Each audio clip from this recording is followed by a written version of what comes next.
Bem-vindos a mais uma Pegando-se as Escrituras.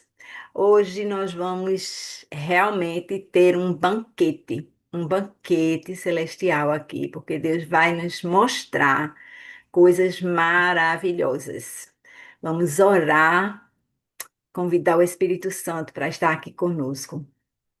Pai, obrigada, Deus. Obrigada porque você é um Deus lindo, lindo. Você tem um grande plano que você já revelou várias vezes, de diversas maneiras, Deus, e você vem cumprindo ao longo do tempo. Obrigada, Senhor, por nos permitir fazermos parte disso, Deus. Eu te peço, Pai, em nome de Jesus, que tu aumente em nós a consciência da importância incomparável de fazer parte desses planos, Deus. E como é bom, como é alento para o nosso coração e como é encorajador a gente conhecer esse plano de verdade, não de ouvir falar, mas saber como tu és tão detalhado em tudo, e quando tu dizes que nós temos um papel que tu designaste unicamente para nós em todo esse plano, a gente sabe que verdadeiramente a gente tem valor, nosso valor pessoal está nisso, Deus. Obrigada, Senhor. Vem com o teu poder, Espírito Santo, operar em nosso meio e nos fazer entender a grandiosidade do teu plano e o nosso privilégio de fazer parte dele. Faz isso, eu te peço hoje, em nome de Jesus. Amém. Amém, amados. Olha, hoje nós vamos ver Levítico 22 e 23, tá? Esse é o plano, vamos ver se conseguimos. E aí, isso é uma continuidade, né? Nós, na semana passada, vimos os capítulos 20 e 21. O capítulo 20 basicamente, as punições por pecados diversos, né? Punição por adoração a Deus Moloque, envolvimento com ocultismo, maldizer pai e mãe. Às vezes a gente pensa, né, que coisas simples, elas passam batida. Não, tudo tem valor para o Senhor. Volta lá e percebe isso em Levíticos 20, né? E aí, Levítico 21 é basicamente a primeira parte do capítulo 22, né? 21 e 22 são uma parelha, e aí no 22 nós vimos a regulamentação para os sacerdotes, o que que eles tinham que fazer, que eles eram proibidos de tocar em cadáver, porque, claro, tinha as cerimônias, né? Após o falecimento de alguém, mas eles não podiam tocar nos cadáveres. Por quê? Porque isso faria com que eles ficassem imundos. Imundos, quando você lê essa palavra na Bíblia, isso significa que eles não estavam prontos para aparecer diante da presença do Senhor. Por quê? Porque havia mancha de alguma forma neles, né? E aí nós vimos como Deus alerta para os sacerdotes não imitarem práticas pagãs diversas, que vocês vão ver lá também, né, no 21, e que eles devem ter, os sacerdotes, uma santidade extrema. Por quê? Porque eles eram representante de Deus na terra. Quando eu digo no singular, eu sou um sacerdote, mas nós sabemos que hoje Jesus é o nosso sumo sacerdote, né? E nós somos sacerdócio real. Então, cuidado com o seu papel, né? Porque você é chamado a uma santidade especial. Todos, né, somos chamados para a santidade, isso é um chamado universal, mas a gente precisa verdadeiramente entender que nós representamos a ideia, né, de santidade, de pureza de Jesus para as outras pessoas, né? E aí a gente viu no final, tem uma coisa bem chocante, eu quero chamar a atenção de vocês, porque às vezes a gente lê coisas na Bíblia e elas parecem não fazer sentido nenhum. Um Deus amoroso, um Deus que julga todos igualmente. Por que que ele diz assim? Ai, olha, sacerdote que tiver algum defeito, ele não pode entrar na minha presença. Mas por quê?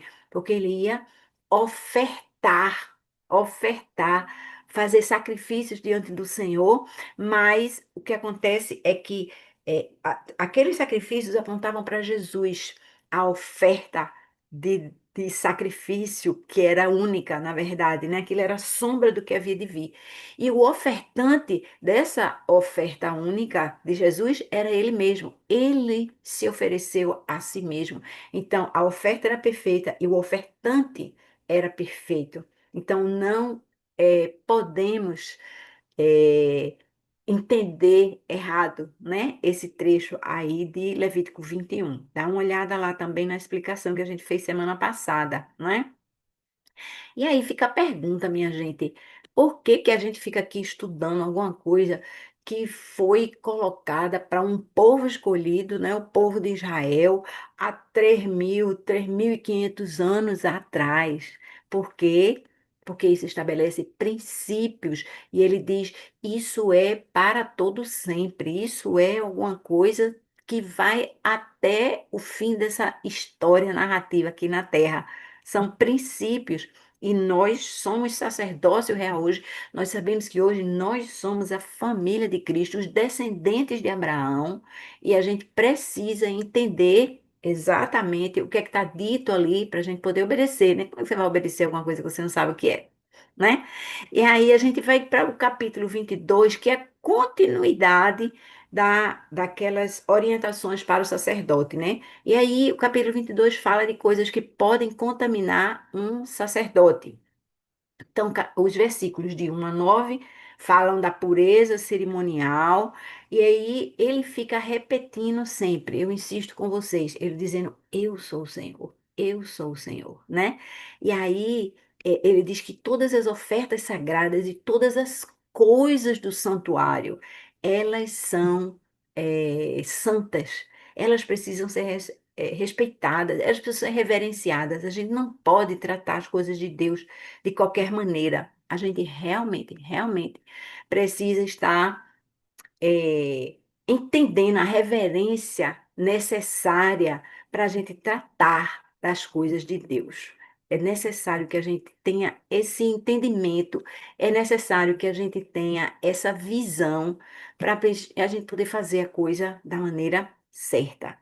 E aí tem vários detalhes lá, algumas coisas que vocês já viram, né, anteriormente, vai lá e olha, né, a respeito de não tocar em cadáver, a respeito de fluxo, a respeito de várias coisas, né, doença, lepra, lembra que a gente também falou, capítulo 14, como a lepra representava o pecado, então é importante que a gente vá mantendo as coisas, né? O entendimento de Deus é acumulativo. A gente precisa entender que Ele fala para nós de diferentes maneiras, desde Gênesis até Apocalipse. O assunto normal, Jesus, né? E aí, os versículos 10 a 13, eles falam de uma exclusividade da família do sacerdote de estar tendo a refeição que era advinda do sacrifício. E isso fala de uma cobertura da família, minha gente. Ele diz claramente: olha, só quem for da família do sacerdote é que pode comer das ofertas sagradas. O visitante não pode, o escravo do visitante não pode. Agora, se for um escravo adquirido, se aquele, porque naquela época havia isso, né? Isso era lícito no meio deles. Ele foi adquirido, ele faz parte da família, ele está na cobertura daquele sacerdote e ele pode comer disso, né? É uma questão de Deus, era quem é esse povo separado. Nós queremos ser esse povo separado. E aí, continuando só para ir rápido, eu tô indo rápido no 22 porque o 23 é filé mignon. A gente quer filé mignon hoje, vai ter rodízio de filé mignon aqui. Aí, versículos 14 a 16, ele fala da restituição por comer ofertas sagradas. Então, você não pode comer oferta sagrada se você não é da família do sacerdote. Mas aí, se você comer por acidente, por intenção, aí você tem que repor, né? A pessoa precisa se retratar, né? Diante de tudo isso. Então, é, a gente precisa ver a nossa responsabilidade diante disso, eu queria ressaltar para vocês um versículo bem interessante que eu achei. Versículos 15 e 16. Dá uma olhada aí no seu versículo 15 e 16. O 15 diz assim: os sacerdotes não profanarão as ofertas sagradas que os israelitas apresentam ao Senhor, porque ao permitir que as comam, trarão sobre si mesmo punição e culpa. Eu sou o Senhor que os santifico. Aí você pergunta assim, mas o que que eu tenho a ver com isso, né? Com o que o sacerdote fez ou permitiu ser feito? Trazendo isso para hoje, eu meditando sobre isso, quando eu venho falar aqui para vocês, eu já parei para meditar sobre essa palavra. Por exemplo, alguém pode perguntar a você, né? Você está na igreja lá, eu posso tomar Eucaristia? Aí, a Eucaristia é alguma coisa que Deus diz assim, para você tomar a Eucaristia, você tem que se sentir perdoado por Deus. O que é preciso para você se sentir perdoado por Deus? É arrependimento, né? E confissão. A gente precisa se arrepender e a gente precisa confessar. E aí, de repente, você está ciente que essa pessoa que te perguntou, ela está em pecado consciente, em pecado escolhido, aquele pecadinho de estimação, aquele pecado que, eu tento, mas eu não consigo, ali. E aí, às vezes, para você não fazer a pessoa se sentir mal, você pode querer dizer assim, acho que pode, né? Deus entende, né? Ele é um Deus de amor, ele chama todos para a mesa e pá. Olha, cuidado com o que você diz, que não bate com o que a palavra de Deus diz. Deus é um Deus de amor, Deus é um Deus de perdão, mas quando ele diz assim, você for tomar a comunhão, que era o caso ali que eles estavam fazendo, né? Participar da oferta, você precisa vir limpo. Nós somos pecadores, mas nós podemos nos santificar pela confissão diante do nosso arrependimento. Então, lembra dessas coisas que se aplicam a nós também, tá certo?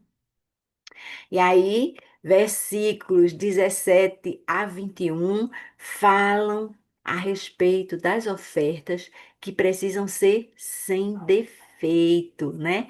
Ele diz assim: olha, você precisa apresentar as ofertas ao Senhor, ele precisa ser uma oferta perfeita. Versículo 19, ele fala assim: apresentará um macho sem defeito do rebanho. Aí aqui um quiz, uma perguntinha rápida.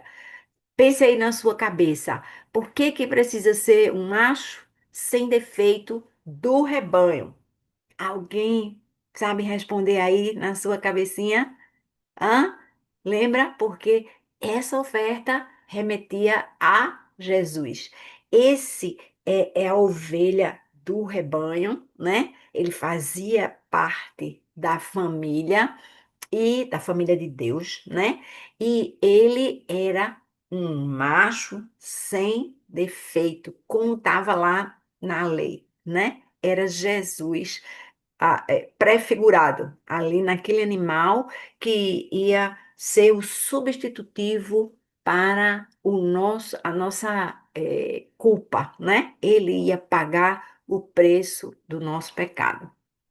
Jesus, o Cordeiro imaculado, sem mácula de Deus. E nós vamos para frente. Sacrifícios sem defeitos ainda. Esse eu quero pegar aqui com você, porque eu encontrei uma interpretação desse trecho aqui com uma coisa linda. Versículos 22 e 23. Então, vamos dar uma lida nesse negócio. Ele diz assim no versículo 22: não ofereçam ao Senhor animal cego, aleijado, mutilado, ulceroso, com sarna ou com feridas purulentas. Não apresentem nenhum desses animais ao Senhor. Não os entreguem sobre o altar como oferta ao Senhor, preparada no fogo. Contudo, poderão ser apresentados como oferta voluntária um boi, um carneiro, um cabrito deformados ou atrofiados. Mas no caso do cumprimento de voto, não serão aceitos. Olha, a Bíblia diz que nós, eu e você, devemos, não é podemos, devemos nos oferecer como sacrifício vivo ao Senhor. Isso está lá em Romanos 12, 1 e 2, lembra? Sacrifício vivo nós somos, né? E esses versículos 22 e 23, eles nos lembram que tipo de sacrifício nós devemos ser. Ele diz assim, que não seja cego, está escrito aí. Olha, gente, a gente não deve ir para o Senhor tateando, imitando os outros. Não é assim. Não pode ser desse jeito, né? O nosso culto tem que ser um culto o quê? Racional. O nosso culto, Deus disse, você tem que saber o que você está fazendo. Você não pode fazer porque os outros fazem. Você tem que ter um culto racional. Então, deve ser de olhos bem abertos, né? A bondade, a graça de Deus, a glória de Deus tem que estar presente. Gente, não é repetindo palavras vãs, não é cumprindo o ponto, né? Não é fazendo, seguindo um roteiro, é tendo verdadeiramente uma comunhão com Deus, uma entrega a Deus, não é cegamente. Aí ele diz: não deve ser aleijado, mutilado, né? Não pode ser quebrado, né?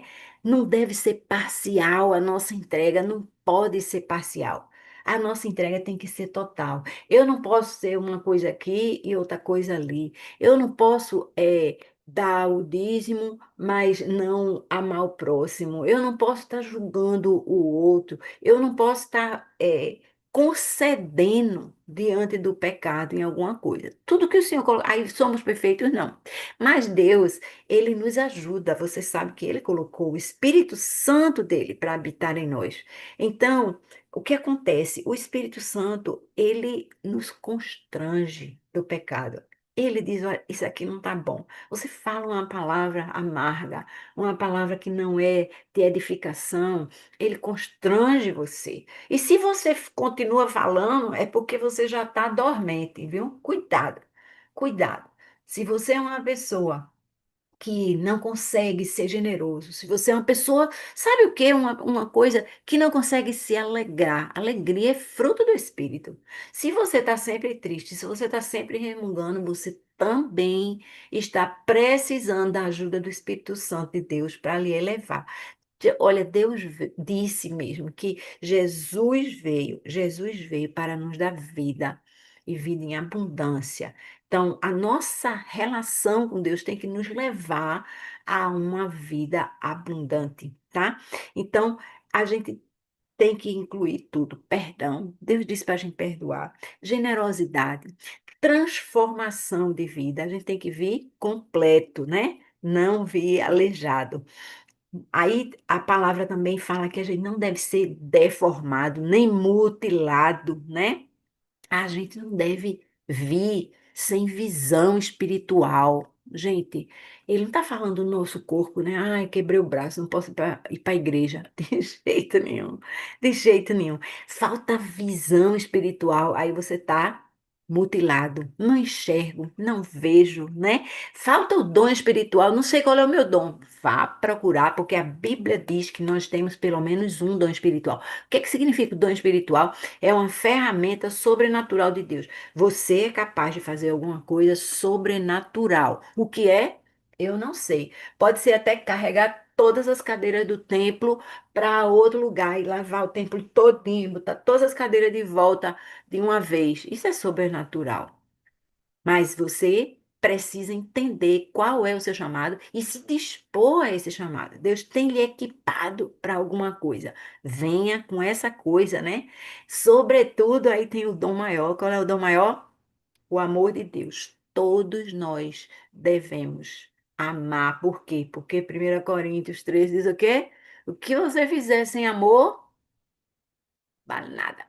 Não vale nada diante de Deus. Então, se esforce, mas conte com o Senhor para fazer isso. E aí, o toque mais profundo, eu acho, né? No meu ver, é que ele diz assim: não venha com sarna ou feridas purulentas. Eu estou me entendendo com essa oferta, lembra do sacrifício vivo que eu falei?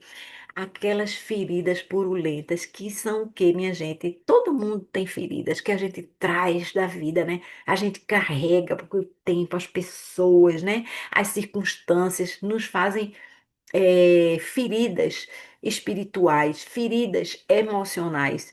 E a gente precisa buscar a cura no Senhor. A cura no Senhor. Então, se eu tenho um trauma, eu fui abusado, eu fui botado para baixo, eu tenho um problema de falta de paternidade, né? A gente às vezes é abandonado, é rejeitado, né? E aí isso leva a uma orfandade. Isso é uma ferida espiritual. Então, a gente precisa da cura do Senhor.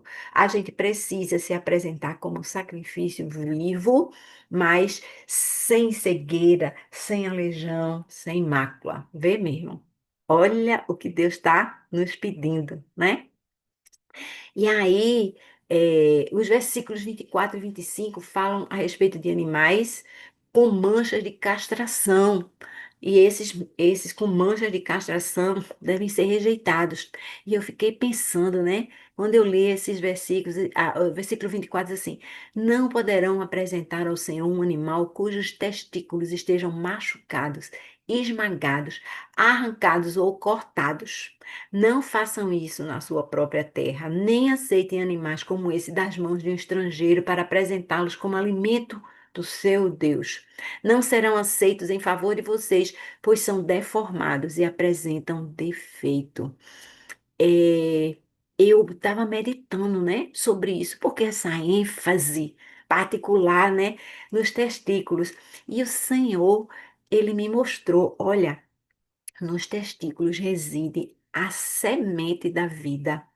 Vocês percebem como Deus fez a relação dele, né, com aquele povo de Israel através do prepúcio, né, deles?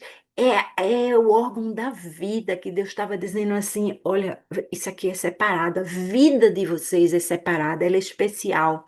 E Deus estava me falando é a respeito disso. Então, hoje a gente não pratica mais aquela coisa, né? Meio horrorosa, a meu ver. Assim. Que coisa horrível, né? De você cortar o prepúcio de um bebezinho de 7 dias. Mas hoje nós temos o batismo, essa marca da gente se pertencer à família de Cristo, da gente ser separado. Deus está falando de separação. Ele está falando de algo que foi plantado em você. Ele falou de uma semente que foi colocada dentro de você e onde ela foi colocada ali naquele no seu coração tem que ser solo fértil. Não pode ser um solo duro, não pode ser um solo espinhoso, não pode ser um solo que está sujeito, né, raso ali, não. É um solo fértil, é um solo que vai pegar essa semente e vai fazer brotar frutos a 10, 30, 100, 1000. A gente precisa ser esse solo, tá? Se liga, porque tudo que Deus fala tem uma significação e ele pode representar para você uma coisa essencial que talvez você esteja faltando, mas nem sabe o que é, né? Está falando disso assim, eu sou nem homem, não tenho testículo. Olha, mas você tem um solo, que é o seu coração, e que Deus quer que seja fértil, né? Não quer que seja atrofiado, tá? Aí, versículos 26 a 30, né? Que ele fala de quando animais podem ser oferecidos ao sacrifício. Aí ele fala assim: olha, você não vai oferecer um bezerro, um cordeiro, um cabrito que é recém-nascido, né? Ele precisa ficar pelo menos 7 dias com a mãe, uma oferta ali, né, de mãe e filho, não pode ser, né? E aí você fica pensando: o que é isso? De novo, gente. Isso remete para os ritos dos cananeus. Uma vez mais, havia um ritual de fertilidade dos cananeus, né, dos povos pagãos, e ele dizia assim, é, que você ia ofertar a mãe com o filhinho, né? O animal ali. Então, essa ordem aqui que Deus deu, ela estimulava promover o cuidado com a vida, claro, né? Daqueles animaizinhos recém-nascidos, mas também dizer assim: olha, cuidado com as práticas pagãs. A gente já viu isso antes, a gente já viu que Deus se repete, a gente já viu que ele tem muito cuidado com tudo que ele repete. Então, vamos lá. E aí, os versículos 31 a 33 fecham o capítulo com um resumo, né? Um resumo. Ele diz assim: obedeçam aos meus mandamentos e ponham-nos em prática. Eu sou o Senhor. Não profanem o meu nome. Eu serei reconhecido como santo no meio dos israelitas. Eu sou o Senhor que os santifica e os tirou do Egito para ser o Deus de vocês. Eu sou o Senhor. Gente, três versículos, três repetições. Eu sou o Senhor. Esse termo aparece 9 vezes nesse capítulo 22. Deus está dizendo assim: obedeçam os meus mandamentos, mas obedeçam porque eu sou Senhor, obedeçam porque o meu nome é santo, obedeçam porque eu santifico vocês. No processo da gente sacrificar ao Senhor, da gente se oferecer ao Senhor, da gente prestar atenção, dar relevância, prioridade ao Senhor, Ele nos santifica. Porque você não pode entrar na presença de Deus e sair do mesmo jeito. Você precisa ser transformado naquela presença, né? Então, ele lhe livra de tudo, inclusive da escravidão do Egito. Lembra que o Egito representa o pecado? De novo, né? Cada palavra tem significação. Mas aí agora a gente vai entrar nas festas do Senhor. Levítico 23 vai falar das festas do Senhor. E olha, isso para mim foi uma descoberta. Essa semana, minha gente, eu não tinha nem ideia. Até gostei de ver umas dessas festas aí, festa da cabana, né? Das cabanas lá no The Chosen. Vai olhar os The Chosen lá com algumas dessas coisas aí. Mas olha, a gente tem várias. eh, festas no calendário hebraico. Aí você diz assim, ah, mas a gente não é, né? Não tem mais essa tradição. Eu sempre pensava assim, ah, aquelas festas eram tradições hebraicas, tem nada a ver conosco. Que engano.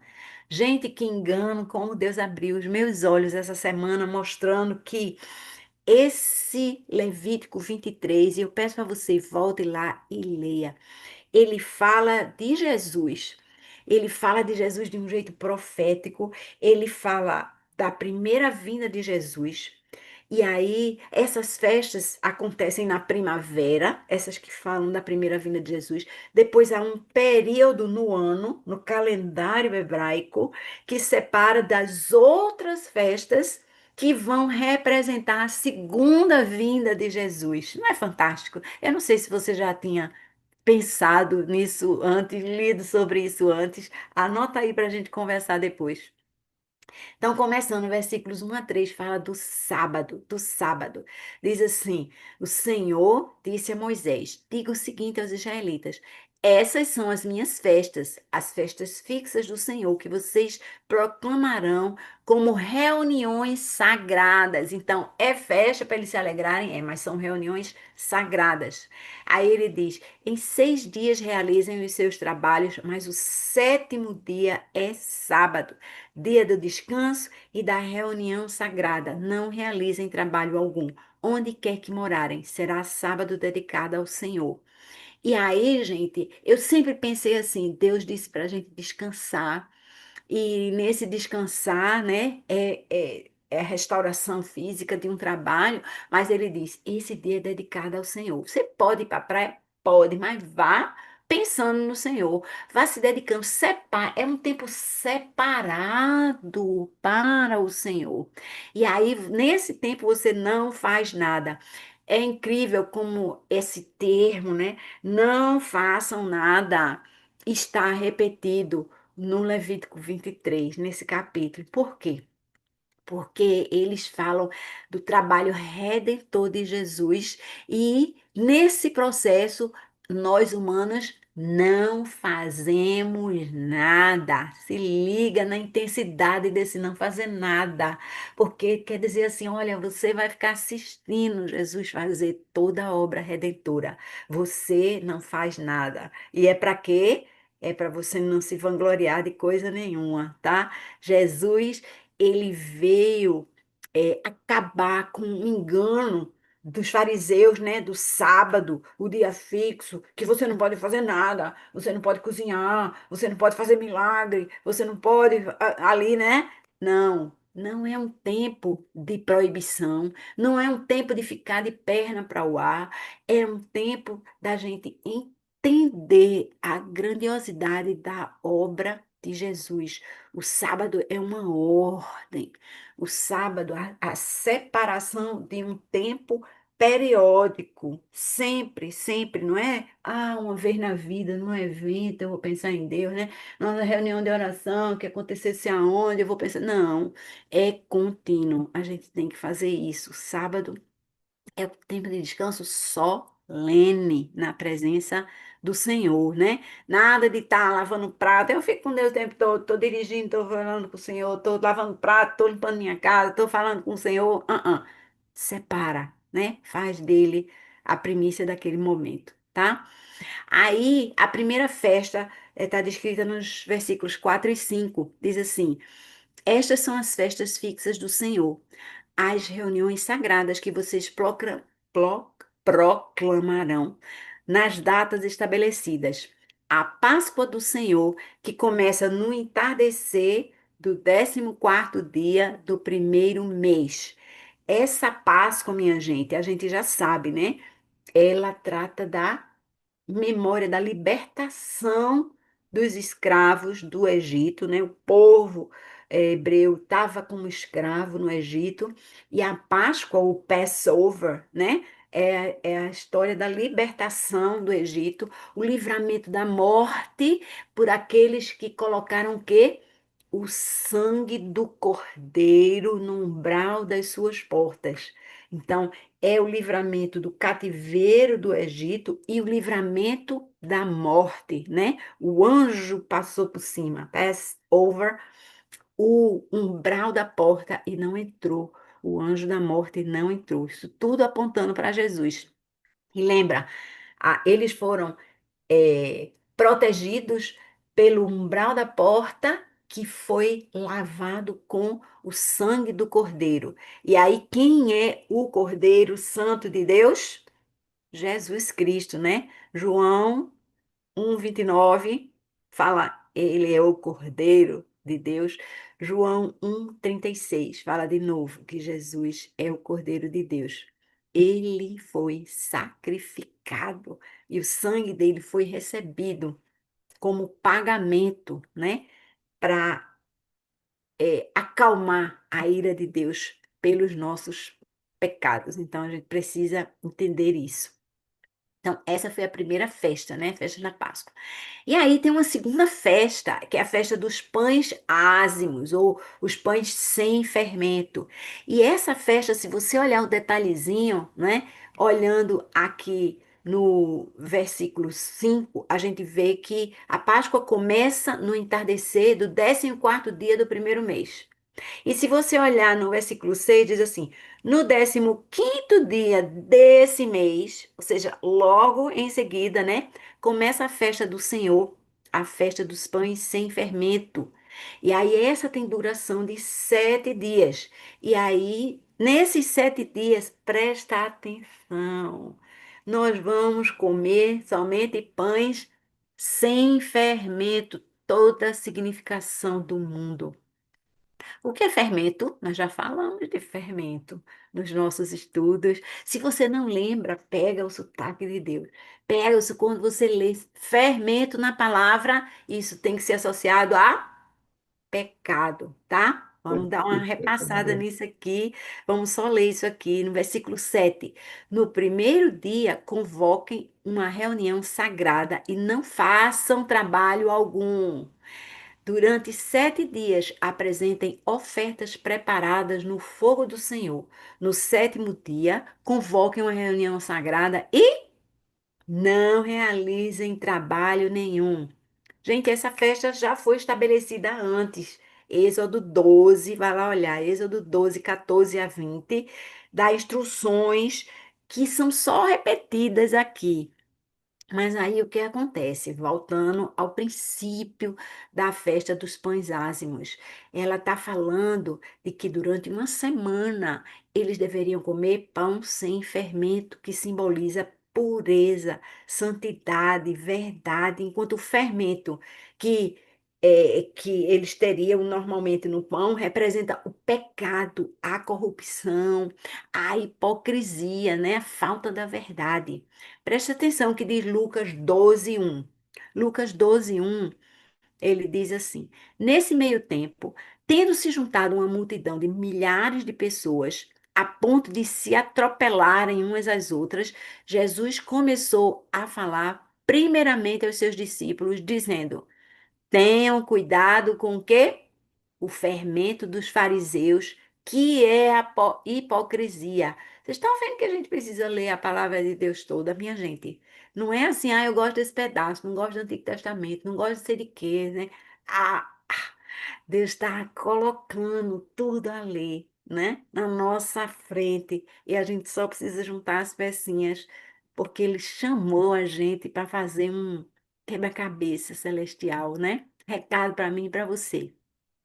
Jesus incentivou uma busca por uma fé genuína, uma prática religiosa, sim, mas sincera, né? Baseada no amor a Deus, sem hipocrisia. Não faça de conta que você está sendo tocado pelo Espírito Santo. Busque esse Espírito, fique quietinho no seu canto, no seu guarda-roupa, no seu lugar secreto e diga: Senhor, eu quero que você me toque. Não precisa ter arrepio, não precisa ter choro, não precisa ter tremor, não precisa nada. Eu preciso estar na tua presença. Na tua presença. Isso aqui é o essencial, né? Esse tempo então, veja, há um momento de rendição, a Páscoa, e há um momento de santificação, que é esse tempo aí, né, dos pães ázimos, tá? Festa número 3, 9 a 14. Os versículos 9 a 14 falam da festa das primícias ou dos primeiros frutos. E aí, o versículo 9 diz assim: O Senhor disse a Moisés: Diga o seguinte aos israelitas: quando, não é se, quando vocês entrarem na terra que dou a vocês e fizerem colheita, tragam ao sacerdote um feixe do primeiro cereal que colheram. E aí a gente sabe, né, que isso são as primícias, e muita gente fica assim: o dízimo trazer primeiro para Deus, eu não sei se as contas vão fechar no fim do mês. Isso aqui é uma declaração de que ele está dizendo assim: essa é a primícia de muita coisa boa que vem nesse mês. Eu estou dizendo que eu confio que Deus vai me dar uma colheita, não é depois que eu vi a colheita, tá vendo? É antes, é a primícia, é a primeira coisa, né? Ele diz assim é, no dia que moverem o feixe, porque ele fala de mover o feixe aí, aquelas operações aqui, né? No versículo 12: No dia que moverem o feixe, vocês oferecerão um holocausto ao Senhor, um cordeiro de um ano sem defeito. Cordeiro de um ano sem defeito? Jesus, né? E aí vocês vão apresentar a oferta, tarará, tarará, e o versículo 14, ele diz assim: Vocês não poderão comer pão algum, nem grãos torrados, nem cereal novo, até o dia que trouxerem essa oferta a Deus de vocês. Esse é um estatuto perpétuo para as suas gerações, onde quer que morarem. O estatuto perpétuo, viu? Se acabou, não. Estatuto perpétuo.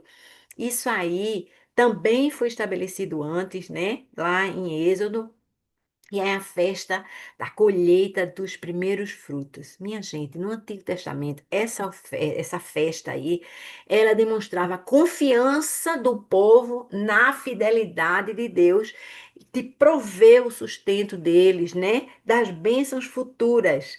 Para nós, no Novo Testamento, o que é que as primícias representam? Pasme, primícia. 1 Coríntios 15:20. Eu espero que você tenha uma caneta aí, senão vai ver o vídeo depois e anota isso. 1 Coríntios 15:20 diz assim: Mas de fato, Cristo ressuscitou dentre os mortos, sendo as primícias dentre aqueles que dormiram, aqueles que morreram, né? Jesus foi o primeiro a ressuscitar com um corpo glorificado e imortal. Jesus é o primeiro de uma grande colheita que vai acontecer depois. Eu espero que eu e você façamos parte dessa colheita. Vocês estão entendendo a extensão disso aqui, minha gente? Eu fico, a minha cabeça tá assim, ó. Bum!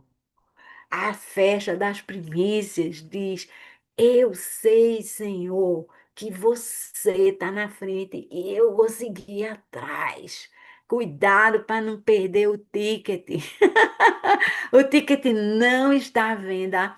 O ticket é grátis, mas você tem que pegar ele, tomar posse dele, viu, minha gente? Cuidado aí com essas coisas. Versículos 15 a 21. A quarta festa é a última festa da primeira vinda de Jesus ali, a festa das semanas, ou a festa da colheita. E aí a gente falou muito a respeito disso aqui, né? Porque é uma festa que chega com 50 dias, né? Vê o versículo 16, ele diz assim: contem 50 dias, até um dia depois do sétimo sábado. Então apresentarão uma oferta de cereal novo ao Senhor. Vê você. O que aconteceu aqui depois de 50 dias? Se você não souber a resposta disso, é porque você passou batido semana passada, que a gente estava celebrando Pentecostes. Se lembra? É exatamente isso. Houve toda a colheita agora, vocês estão vendo? E aí, depois desses 50 dias, que são 7 semanas, mais um que ele colocou aqui, acontece a festa de Pentecostes, a festa da colheita, né? E aí, essa colheita, né, que agora já é outra coisa, né, de trigo e cevada ali, no Antigo Testamento, essa festa comemorava o quê? A entrega das tábuas da lei para Moisés, lá no Monte Sinai. O que era isso? Era a antiga aliança. Minha gente, essa festa agora, de 50 dias depois da Páscoa, é o quê? É o Pentecostes. Acabou a lei. Agora, para nós, o que é que teve no Pentecostes? A gente recebeu não mais as tábuas da lei, mas o Espírito Santo, a promessa de Jesus, tá? Aquela história. Eita, Jesus, não acredito. Lá em Atos 2, volta lá. Se você passou batido semana passada, estou falando da nossa série todinha que culminou ali, né? No domingo passado. Tá falando da nova aliança, tudo novo, o início da igreja, né? Aí, versículo 22. Mais um lembrete. Eu achei tão interessante isso daqui. Às vezes isso é chamado um problema de catalogação, né? Porque do nada aparece ali no meio uma coisa que parece que não tem nada a ver, mas eu vou dizer, o nosso Deus não permite nada alheio, principalmente na palavra dele. Aí no versículo 22, ele tem um lembrete, né? Vê só. Quando fizerem a colheita da sua terra, não colham até as extremidades da sua lavoura, nem ajuntem as espigas caídas da sua colheita. Deixe-nas para o necessitado e para o estrangeiro. Eu sou o Senhor, o Deus de vocês. Vocês lembram que nós falamos nisso há pouco, gente, algumas semanas atrás? Quem lembra onde foi aí? Eu anotei aqui para vocês, né? Exatamente os mesmos termos. Vai lá, Levítico 19:9. A gente já viu isso, mas Deus está lembrando aqui um recado para mim e para você. Não gaste tudo que você recebeu com você mesmo. Olha, deixa os cantos para o pobre, tá? Compartilhe, preste atenção, porque Deus não faz isso à toa. Se você está praticando para ser mais parecido com Jesus, se liga nessas coisas. E aí, essa fala, muito engraçado isso, né? Eu ainda tenho que meditar mais sobre esse versículo 22. Ele está no meio, na divisão entre as festas que se referem ao a primeira vinda de Jesus e as festas que se referem à segunda vinda de Jesus. Então, depois desse versículo 22 aqui meio louquinho, solto aqui no meio, a gente vem com esse segundo grupo que começa no versículo 23. 23 a 25 fala da festa das trombetas. Olha, nem com o nome traduzido, né? Para os judeus, isso é o Rosh Hashanah, mas para nós é a festa das trombetas. Aí ele diz assim. Versículo 23, eu vou ler de novo. O Senhor disse a Moisés, é sempre assim, né? O Senhor disse a Moisés: diga o seguinte aos israelitas: no primeiro dia do sétimo mês, vocês estão vendo como pulou agora? Muito tempo aqui. Agora passou para o sétimo mês. Tem um grande período do ano, do calendário oficial, né? Legal, social do povo, né? Ali, no primeiro dia do sétimo mês. Vocês terão um dia de descanso sabático, uma reunião sagrada comemorada com toque de trombeta. Não realizem trabalho algum, mas apresentem uma oferta preparada no fogo ao Senhor. Essa festa, oficialmente no calendário hebraico, ela representa o ano novo deles. O Rosh Hashanah é o ano novo deles. É o início de um ano civil ali no calendário hebraico, minha gente. E ele é celebrado com toque de trombeta. Lembra daquele chofar, né? Que às vezes a gente vê aí uma orelha de carneiro, né? É, aquela coisa que fica ali, né? Isso remete a um despertar espiritual. Ela marca para eles, né, para o povo hebreu, o início de 10 dias de arrependimento e renovação espiritual. É assim, ai, a gente tem outra chance para começar, né? Vamos tentar ser melhor aqui. Como para a gente também, né? Funciona, só que no calendário deles é outro, o calendário deles é lunar, é diferente do nosso, né? Mas esse tempo, né, da festa das trombetas é um tempo preparatório para a festa que a gente vê daqui a pouco, né? Que é o Yom Kippur. Mas para os cristãos, essa festa, ela representa um prenúncio do que trombeta lembra vocês? A volta de Jesus para buscar a sua igreja. Gente, anota aí também. 1 Tessalonicenses 4, 16 e 17. De novo, 1 Tessalonicenses 4, 16 e 17. Diz assim: pois, dada a ordem, com a voz do arcanjo e o ressoar da trombeta de Deus, o próprio Senhor descerá do céu e os mortos em Cristo ressuscitarão primeiro.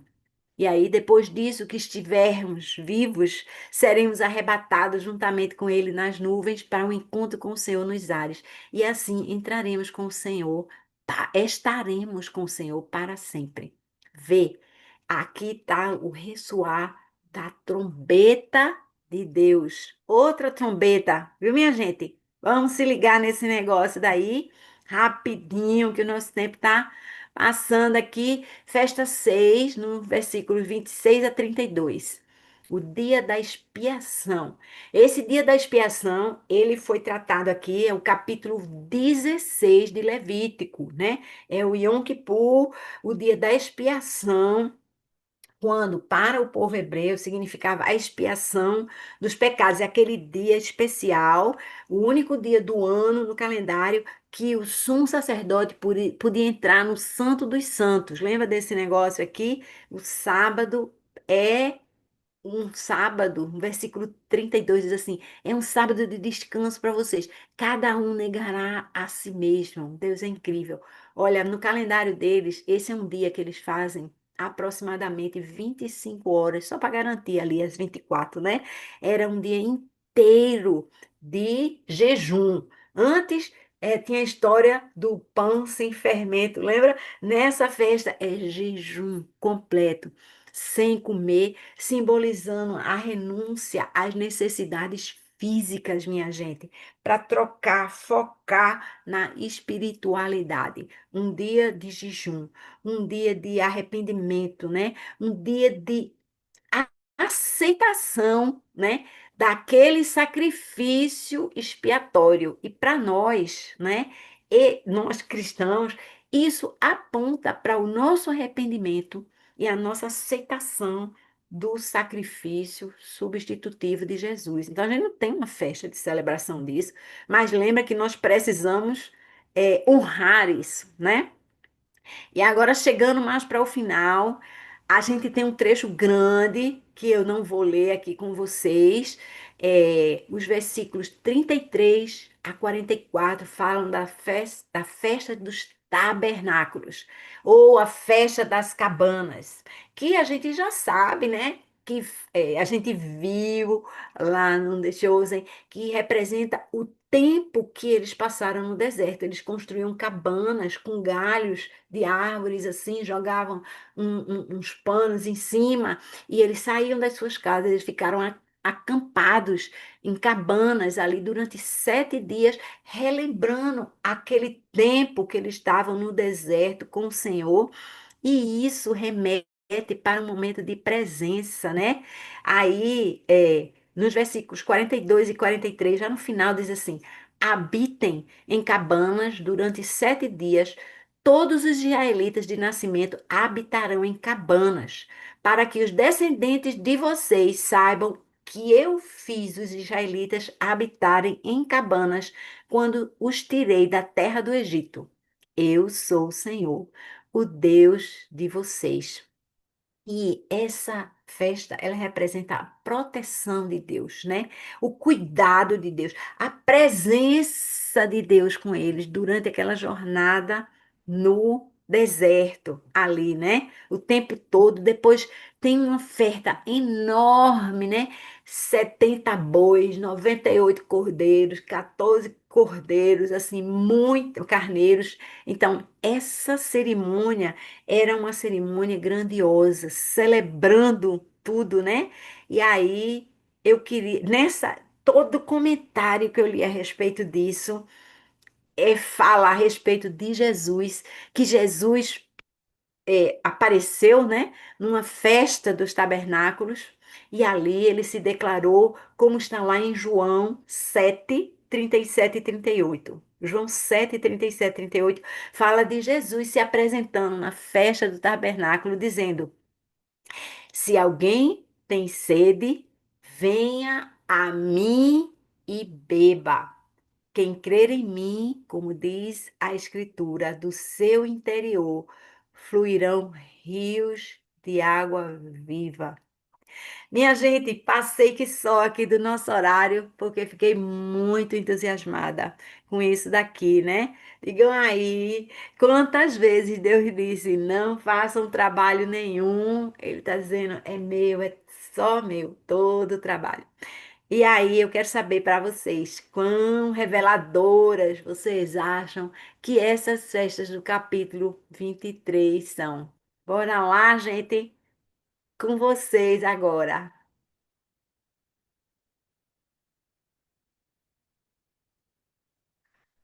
Tempo precioso. Vamos, povo. Vai lá. Tatinha, oi eu. Venha. Rapaz, olha, é um tempo precioso demais mesmo. Eu vou lhe dizer, eu chego a estar em êxtase aqui, eu digo, eu nem sei se eu vou falar aqui, porque a coisa assim é muito poderosa. E eu vou confessar aqui que eu nunca tinha lido Levítico, nunca tinha lido Levítico. Eu acho que assim, eu já tinha lido, mas não adianta dizer que tinha lido, né? Nunca li Levítico com esse olhar, com, com esse cruzamento, né? A gente lê muito Isaías, né? Faz muito essa coisa, assim, a gente vê. Eu já tinha visto com o tabernáculo, mas assim, esse olhar e essa separação da vinda de Cristo, da segunda vinda de Cristo, para mim foi, cara, que lindo. É assim, como é um prazer você descobrir os tesouros de Cristo na palavra. E realmente tudo está associado, né? Quando você falou dessa segunda vinda, né? Quando você cita os versículos, inclusive esse de Tessalonicenses, quer dizer, são esses segredos que a gente vai descobrindo quando a gente ama a Cristo e vai mergulhando na palavra. Então, e é isso que ele está querendo colocar assim no nosso coração, a vida dele, né? A vida dele que está em nós. E a gente tem que entender isso e buscar isso, porque a presença dele é grandiosa demais, minha gente. É um presente grandioso demais. Eu fico até sem palavras. Eu acho que você, assim, perfeita no que disse. Acho que essa questão de Pentecostes está aqui, né? O presente dele, do Espírito Santo em nós, né? Essa que a gente vá a Deus, a gente vá a Cristo, não pelo que ele pode fazer, mas pelo que ele e pelo que literalmente o plano dele redentor é muito perfeito, né? Perfeito, completo, É sem falha. completo, sem falha em cada detalhe. Nossa, então assim. É a gratidão a ele e que a gente tenha olhos para ver e ouvidos para ouvir. E um Amém. coração, né? Alinhado e mente alinhada ao coração e a mente. Amém. E eu prometo a vocês, prometo, se você tirar um tempo com o Senhor, pegar o seu cafezinho, como diz a Ana Cristina, mas sem cafezinho também funciona, eu garanto a você que Deus vai falar mais e mais e mais com você. É uma promessa dele, não é minha, não, é dele. Vamos embora, Ana Cristina. Bora. Nossa, eu também fiquei aqui maravilhada, né, com esse estudo de hoje. E assim, tanta coisa, Kátia, me chama a atenção aqui. Meu Deus, eu vou falar pouco, mas assim, essa coisa das festas, eu fiquei muito assim impressionada como Deus, ele organiza tudo, né, ali para os israelitas, com desejo, como você falou, não foi só de fazer festa, de se unir, mas tudo ali tinha um propósito, tudo tinha um sentido, cada festa dessa, né? E sempre trazendo à memória aquilo que nos dá esperança, né? Sempre trazendo à memória o que Deus fez. Olha, você faz isso, você faz essa oferta, você celebra essa festa, sempre lembrando o que ele tinha feito, né? Como você lembrou aí da Páscoa, meu Deus, né? Isso é um estatuto perpétuo. Até hoje a gente celebra, né? O dia da expiação também, assim, tremendo isso, né? Mas assim também, hoje o que me chamou logo a atenção no começo do 23 foi quando ele fala do sábado e como você explicou, né? Que não é assim só um dia de descanso. Hoje a gente é mais o domingo, né? Aí a gente vai para a praia, a gente vai mais atentar-se nesse detalhe, né? Onde quer que morarem, será sábado dedicado ao Senhor, né? Então, que esse dia, mesmo que a gente, em família, a gente tenha alguns compromissos e tudo, mas que a gente esteja dedicado ao Senhor no nosso coração, no nosso pensamento, não é? Esse resgate, assim, desse domingo ou desse sábado sagrado mesmo ao Senhor, que a gente, hoje eu acho que isso se perde, eu acho que isso é que é importante, da gente estar estudando essa palavra, da gente estar trazendo esses valores, trazendo esses princípios de volta para a nossa vida, porque muitas vezes se perde, muitas vezes a gente vai levando a vida aí, e aqui ele fala, né, como estatuto perpétuo, olha, eu quero que vocês façam isso, celebrem isso, e, e é muito lindo, né? Mergulhar nisso aqui com Jesus e com todos aqui nessa sala e com você também aprendendo. Amém. Bem. Amém. É importantésimo. Meu Deus, eu fico assim. Tá tudo conectado. Você não pode perder um versículo de A a Z, né? Se Deus escreveu tudo isso, né? De Gênesis a Apocalipse, é porque ali há a revelação dele, do plano dele, do amor dele. E mais ainda, para mim, eu acho lindo, maravilhoso. Mas eu digo assim, ó, quando chegar na glória. Eu vou saber tudo isso. Por enquanto, eu quero saber só o que é que eu tenho que fazer. Qual é a minha parte? E daí você extrair a sua parte e não ser indiferente, porque a gente sofre desse mal, porque a gente é ignorante, porque os nossos olhos espirituais estão fechados. A gente não entende que a gente tem um papel em tudo isso. Nesse plano maravilhoso, né?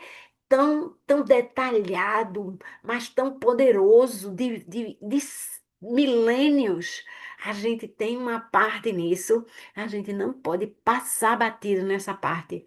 A gente não pode perder tempo, né, do que a gente pode usufruir junto com Deus. Então fica o meu incentivo, né, para você se apegar a essas escrituras e realmente, né, chegar a conhecer melhor esse Deus.